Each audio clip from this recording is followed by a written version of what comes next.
Czas 1432 rok, okres wojen husyckich w środkowej Europie. Rejza łupieszczą husytów na Górny Śląsk. Plac, kościół farny w Wodzisławiu. Moment oblężenia świątyni bez wojska husyckich. W porządku zabasztowali się ludzie, którzy ocaleli z pogromu miasta. Scena podzielona jest na porządku dupnymi drzwiżami. Po prawej stronie jest przedsionek kościoła, po lewej dwór. Osoby. Henko z Jedłownika. Hanko. Ja. Hanko z Jedłownika, młody, 20-letni rycerz, szwac od Hedwig. Pater Laurentius, farosz wodzisławski, nazywany ze słowiańska Wawrzyńcem. Hedwig, nazywano też Hejdlusią, lipsta od Hanka, frela w wieku 16 lat. No ja. Władysław z Rogowa, zwany Wolfem albo Wilkiem, to ja,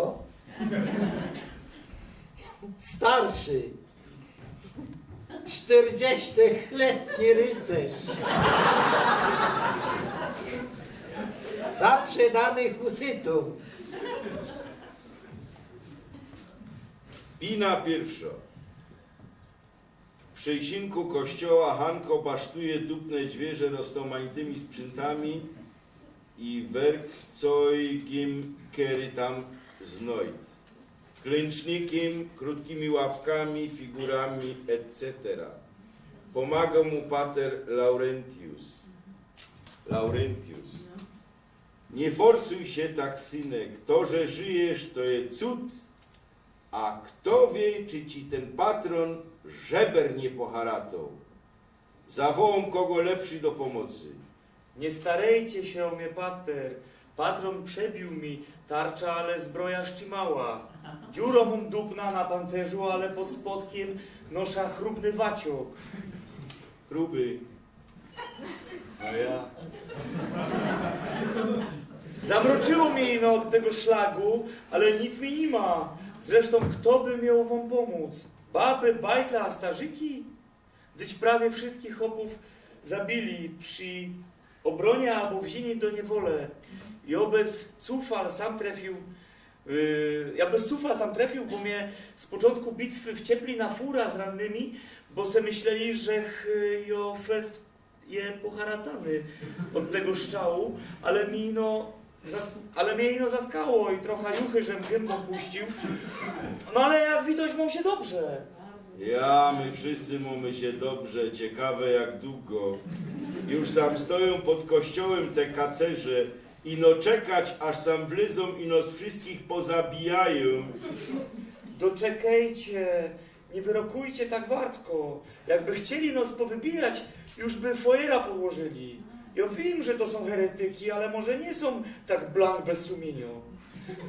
Tukaj są ino baby z bajtlami, a starzyki. Co mogli, to już wyszabrowali. Mogę nas puszczą, doczekajcie, co się stanie. To nie są ludzie, to są heretyki, sodomity, zaprzedańce i czorty wcielone. Tych jej przywódca, ten cały Prokop, to ponoć diabła pod sutanną nosi. Som eś widział, co na polach zrobili. Ja słyszał ten huk i widział ich, jak się tam czorno kurzyło, choby się ziemia otworzyła, z samego piekła leciało. Nie boję mi, że oni mogą mieć sumienie. No ja, to je recht. Jak zaczęli szczylać z tych swoich flintów, to aż się ziemia zatrząsła. Czorno było, tak, że ich aż ten kurz zasłonił. Smrodu pełno, aż konie kuckały. A jak Kery takim patronem dostał, to bida pieronowo. Ręce, nogi pourywane, a jak kto w brzuch oberwał, to od zadku całe plecy mu wyruwało. No, ale tam my stoli zbrojno, żeby się bronić, a tu już nimo im się kto postawić. Pan Boczek nie dali nam wygrać niestety. Kej już nas tak pokorą za nasze grzechy, to może tereski nam odpuści najgorszy los. Młody żeś je, to w szczęśliwy koniec wierzysz. Ale jo nie taki rzeczy widział i nie jedna wojna jak przeżył. Teraz oni szabrują chałupy, a jak skończą, to się wezmą za nos. W kościele za moc dobra je. Ja wiem, co oni robią, jak już wlezą do miasta. Każdy będzie musiał stracić życie. Obecne albo wieczne. Co godocie, pater? Godejcie jaśni, bo nie rozumia. Albo cię zabiją i to jeszcze nie ma taki najgorsze, bo wtedy zaraz pójdziesz do nieba jako męczennik. Albo każą ci zmienić wiara na jej herezjo. Wtedy ci darują żywot. Ale święty Piotr już cię do raju nie puści, a diobły już dla ciakociu sterom zaczną grzocić. Nie łudź się, synek, nie będzie dobrze. Pieronie. To w takim razie jo się tak letko nie dom. Zanim mnie zabiją, są im krwie upuszcza. Chociaż trochę tych gizdów na świecie będzie myni. Ino pierona ani broni żadnej nie mam. Miecz kaś na polu został, jak mnie ten patron położył, a mizerykordią wiele im nie zagroża. Laurentius po chwili milczenia. Doczkę i synek, kiedyś stary rycerz Niklas łostawił sam swój miecz, jak spod Tannenbergu wrócił z princem Janem. Niby wygrał, bo po Jagiełowej stronie stanął, ale tak go sumienie gryzło za to, że tyle krwi zakonnej przelał, że przysiągł tukej przed ponym Buczkiem, że już więcej na chrześcijana miecza nie dźwignie i swoją broń tukej jako wotum łostawił. Poprawdzie normalnie by żadnemu tego miecza nie dał, żeby kogo zabić, ale husyty to nie chrześcijany, bez to możesz zabijać wiele chcesz. Doczkaj chwila, zaraz ci go przyniesa. Parosz wylazuje. Chwila po nim przychodzi Hedwig. Hanko, nic ci nie ma? Słyszałam, że cię ponoć poharatali fest i że już je pocia na amen. Ale widzę, że normalnie godosz i depcesz.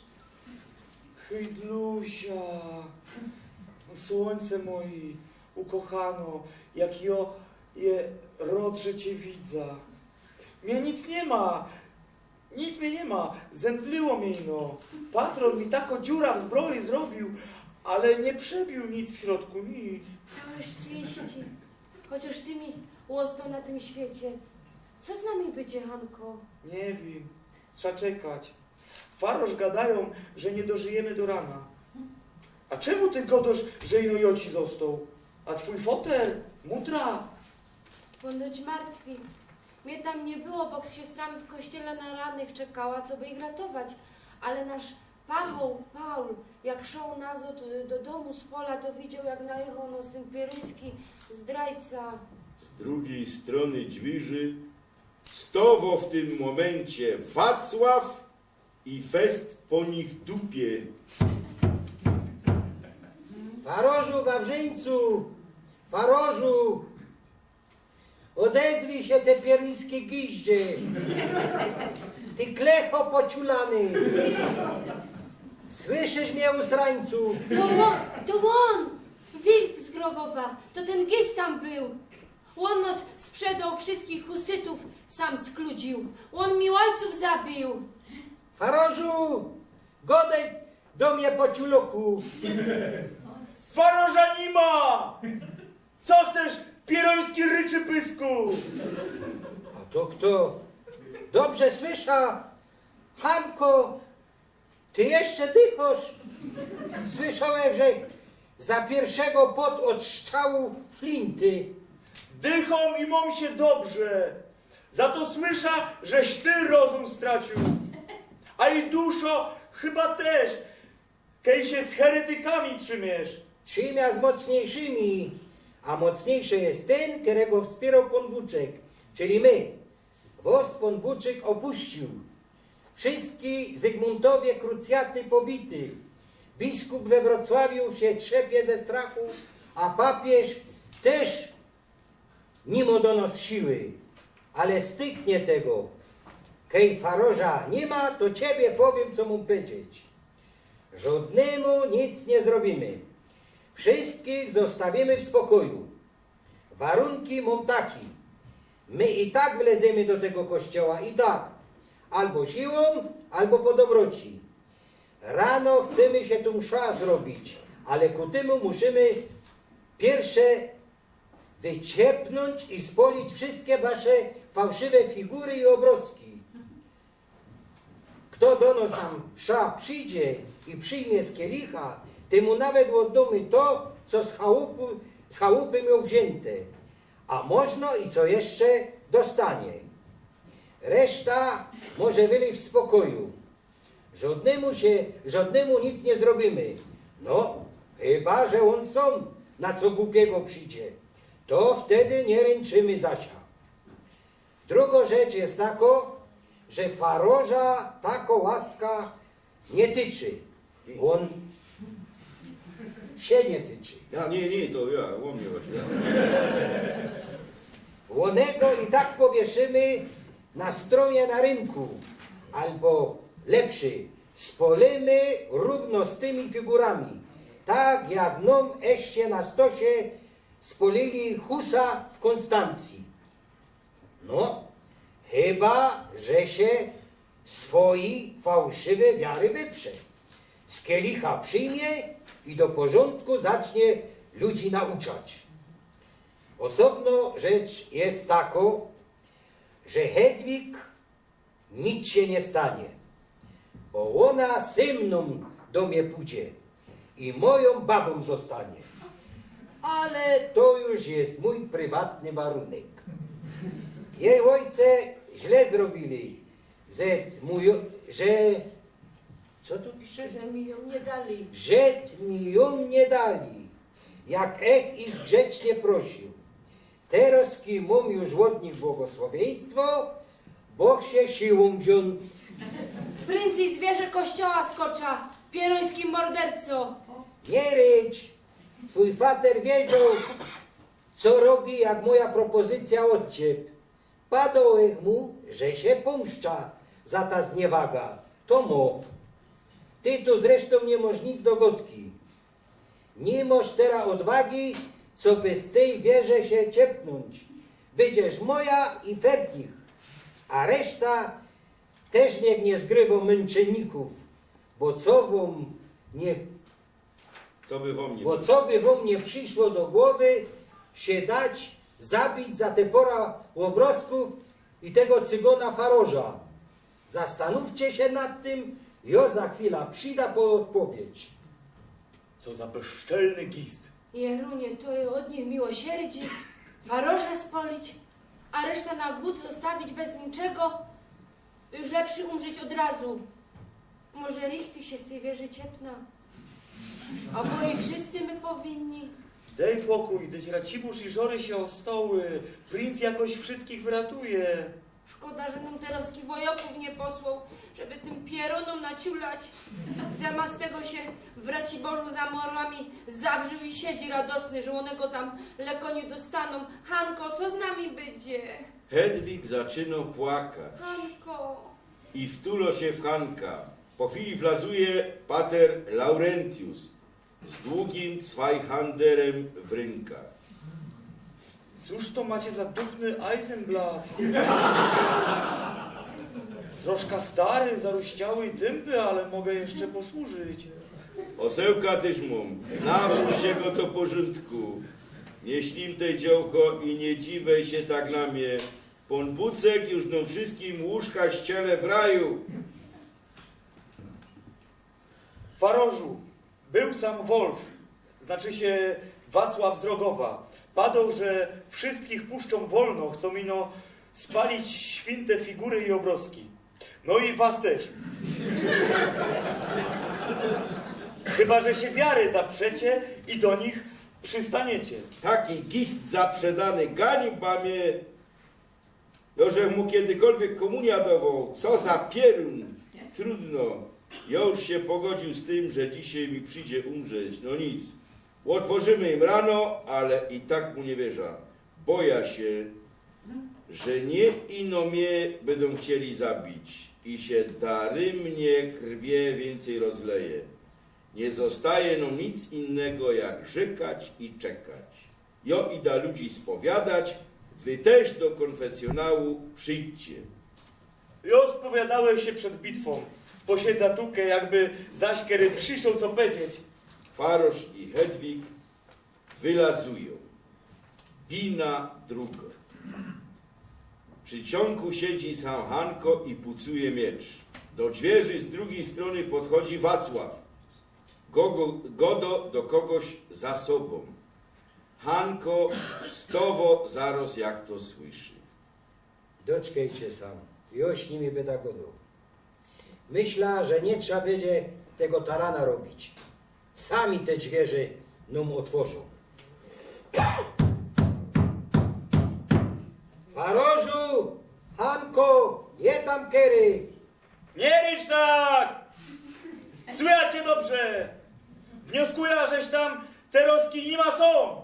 Hetmany nasze są ze mną.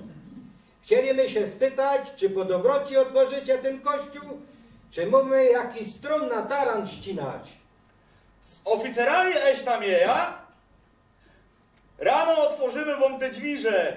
Liczymy, że dotrzymiecie słowa i żadnemu nic nie zrobicie.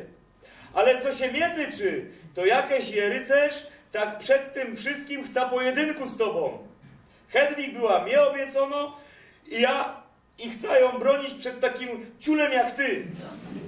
Co za raubitiera więcej robi niż za porządnego człowieka. Beztuż oświadczą wszystkim tym, co słuchają, żeś je heretykiem, cygonem, zdrajcą, sodomitą, paciulokiem. I że wyzywam cię na udeptany plac na prawy pojedynek wobec Pombucka i świadków. Stowoż! A po co miałbym z tobą do walki stować? Jak będzie się stawiał, że cię naokoło obleżymy, razem z Farożem na fojera pójdziesz. Ja dobrze wiem, że ty są fest chciał być mi łeb uciąć i prędzej czy nie skorzy to zrobisz. Po co możesz czekać? Możemy się od razu spróbować. Zawsze się asisz jakiś to jest mocarny w mieczu. Mnie też zresztą kiedyś groził. No chyba, że do tych moich obelg mam jeszcze dołożyć, że się tchórzem. A? No. A, i co se o ciebie pomyślą te twoje hejtmany, jak od takiego pojedynku ze skulonym ogonem się cofniesz? Sprytnie eś se to wyforsztelował. Teraz rychty głupio mi się będzie wycofać. Ale masz w jednym recht. W mieczu i tak mi nie dostoisz. Mamy północ. Za 3 godziny przed kościołem mogę być. I jakimś orężem się chcesz prać. Ja mogę być za 3 godziny. Ja sam mam ino Zweihandera, bez tuż śnim stana. O, toś przepot. Nie takich mistrzów, jak na Zweihandery kłod. Tu ci młodość i siła nie pomogą. Bo tu się technika liczy, synek. Żykaj paciorki, bo to są twoje ostatnie godziny na tym świecie. Się o mnie nie starej, mam więcej te techniki, jak se liczysz. I no tak jak otworzymy drzwi, że nie zróbcie nam tu jakiego cygańskiego ataku. Reszta umowy stoi jak stoła. Rano ludzie se w pokoju wylezą, ja? Ta walka to się ino nas dwóch tyczy. Żaden więcej oprócz ciebie nie ucierpi. Jak ją wygrą, to przysięgnij, że żaden z twoich na Hedwig nie będzie nas tobą. Ha! Jak ty wygrosz, łudzisz się, synku. Ale dobre, żyj te ostatnie godziny tą nadzieją. Dowom ci na to moje słowo, ale i tak taki wyrostek jak ty nie pokonał starego wojoka kombatanta. Wygrą, a potem se wezma Hedwig Dosia, a do ślubu to ją i przymusza, jak trzeba będzie. Pierwsze musisz mnie ukatrupić. O, to nie będzie ciężki. Myślisz se, że czemu mnie Wolfem nazwali? Boś jest bój i raubriter. W nocy na ludzi napodosz, jak wilk pieroński właśnie. Teraz eś przesadził. Pokorza ci jak wilkie niebezpieczny, ty usrany potrzapańcu. Czekam sam za 3 godziny. Wacław odchodzi spod drzwiży. Do przycionku wlazuje Hedwig i pater Laurentius. Coś ty zrobił, umiłowany mój, że ten zbój cię zatrzaśnie na amen. Myślisz, że na darmo się go wszyscy w okolicy boją? Nie ścierpia, co by ten gist miał cię siłą usiawięzić, albo ja go zabija, albo ja go zabija i jakoś z tego wyjdymy, albo o mnie i przynajmniej nie będę na to zaglądał. Po coś go wyzywał, zginiesz darymnie, a tak mogłeś wyleźć rano ze wszystkimi. Nie, pater, nawet jakbych wylosł, to by mnie dopod jutro, za tydzień albo za miesiąc, gdyż wszyscy wiedzą, że Hedwig była mnie obiecano, a nie onymu.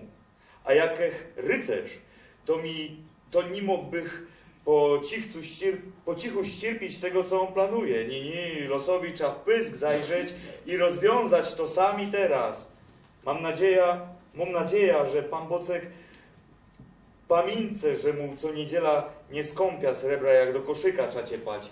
Bluźnisz, synku, przeżegnę się wartko 2 razy. Hanko żegno się, jak farosz przykazał. Żegnaj się. Ja. Przepraszam. To z nerwów nad tym ciulem. A wy, pater, co będziecie robić?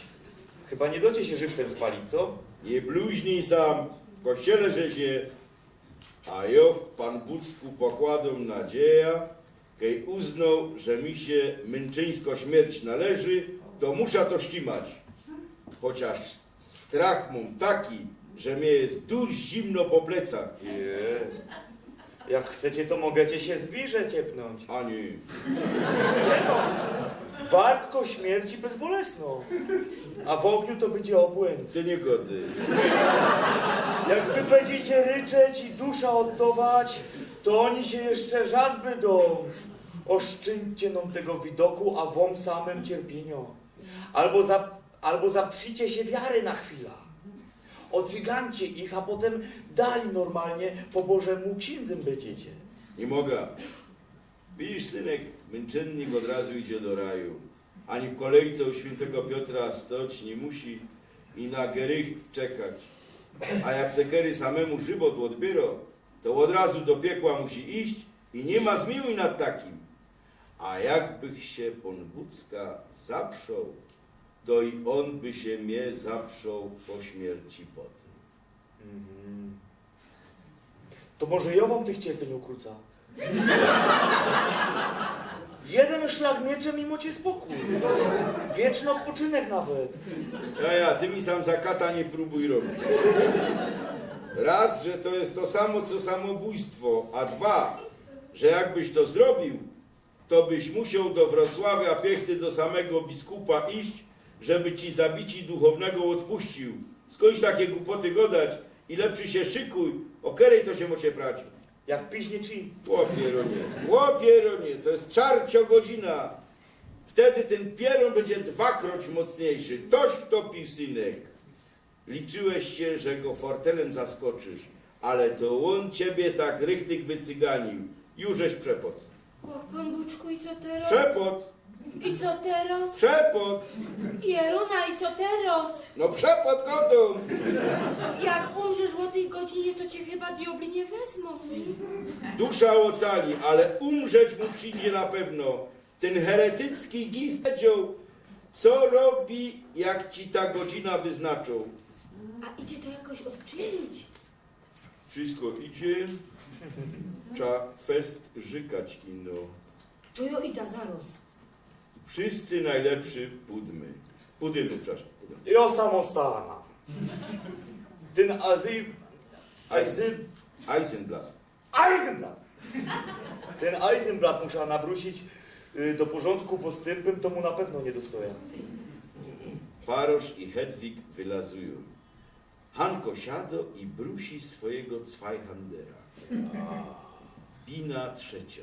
Dochodzi Chi. Spod dźwiży znikły ławki i inszy werkzeug, co ich sztrabował. Hanko klęczy na zoli. Je już opancerzony, gotowy do walki. Nad nim stoi Farosz ze stułą na karku i kropidłem w ręce. Niech cię, synku, prowadzi pan Bucek i wszystkie twoi patrony, święty Jork, Marcin, Mauryc, Krzysztof i Archanioł Michał. Kropi Hanka, potem się cofie. Podchodzi Hedwig z szatką. Ode mnie moż ta szatka. Inszymu rycerzowi mojego znaku bych nie dała. Pamiętaj o tym. No i że o mnie tam walczysz, nie? Dziołcha wiąże mu na karku szatka i przytula się ostatni raz. Z drugiej strony dźwiży podchodzi do walki Wacław i zaszpon wali. Hanko! Jużeś gotowy na śmierć? Wylazuj! Sam już wszyscy czekają na te przedstawienie. Wiesz, że ci za Olzy to głównie chłopy nieuczone. Świata nie znają. Mało kiedy widział, jak się rycerze pierą. Całe szczęście miesiączek dzisiaj jasno świeci, to se wszyscy te przedstawienie obejrzą. A przy okazji, czy Farosz się namyślił? Bo sam już mamy całą furę drzewa nazbierano na niego. Przestanie cyganić ludzi, czy mamy go tam za chwilę zakludzić? Będziesz za to w piekle gorą, za przedańcu! Nigdy wiara się nie wyprza! No to zaraz jak poza miatą tym pyskatym młodzikiem będziesz mógł wyleźć. Radza ci iść po dobroci, bo jak cię trzeba będzie gonić po kościele, to się komu mogę za darmo tam bez cufal oberwać. Farosz sztywny ze strachu i nerwów idzie otworzyć dźwierze. Usuwa sztraba, dźwigo skobel i otwiera. Hanko wylazuje sprzed kościół, żegno się ostatni roz, dźwigo Zweihandera i stowo w gardzie. Z leka einfachowy moż ten Eisenblatt. Czymś takim chcesz ze mną wojować? Ty, rechtek, wartko chcesz umrzeć. Wolf nacierał na Hanka, walczą, zwierają się i cofają. Widać wyraźno przewaga Wacława. Po krótkiej chwili Hankowi wypaduje miecz z rynków. Wolf szyderco się żo, ale pozwalą mu go dźwignąć i walczą dalej. Po dłuższej chwili stary rycerz atakuje fest silnie z wierchu i łomie postawiony w gardzie miecz Hanka. Zweihander wbijał się w naramiennik i rani młodego rycerza. Wolf pociągał broń dosia, ale ta się klinuje i Hanko razem z nim leci do przodku. Padł na kolana, ale wypuszczo wartko resztka złamanego miecza, wyciąga sztylet i wartko go wbijo między spojeni zbroje wroga w okolicach pasa. Wacław zataczo się i padł martwy na pleca. Patrzeć ja. Hanko stowo, trochę się kwieje, ale idzie nazad do kościoła. Hedwig ślince jak go widzi i pada na kolana. Hanko. Dokonało się. Już ci żaden nie zagrażo, Hejdlusia. A twoi ojce są pomszczone.